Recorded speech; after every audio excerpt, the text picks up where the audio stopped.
Two men, both seriously ill, occupied the same hospital room.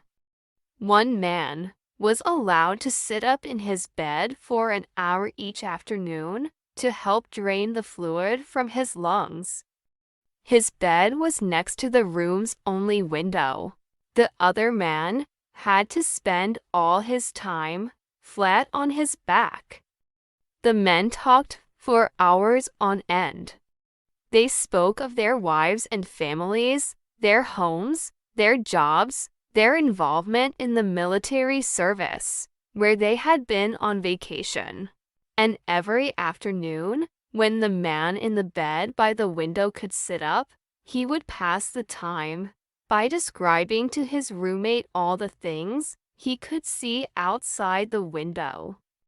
The man in the other bed began to live for those 1 hour periods where his world would be broadened and enlivened by all the activity and color of the world outside.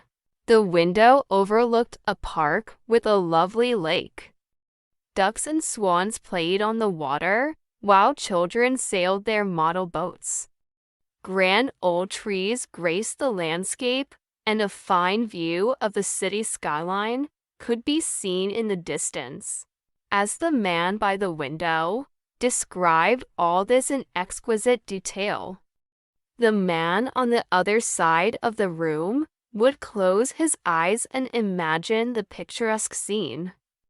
One warm afternoon, the man by the window described a parade passing by.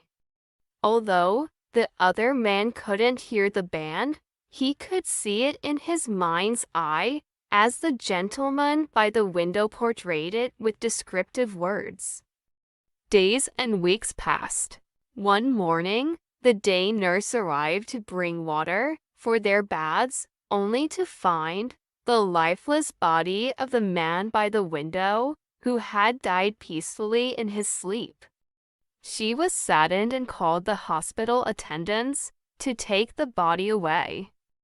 As soon as it seemed appropriate, the other man asked if he could be moved next to the window.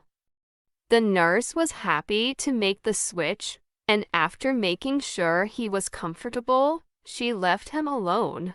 Slowly, painfully, he propped himself up on one elbow to take his first look at the world outside. Finally, he would have the joy of seeing it for himself. He strained to slowly turn, to look out the window beside the bed. It faced a blank wall. The man asked the nurse what could have compelled his deceased roommate, who had described such wonderful things outside this window. The nurse responded that the man was blind and could not even see the wall. She said, "Perhaps he just wanted to encourage you."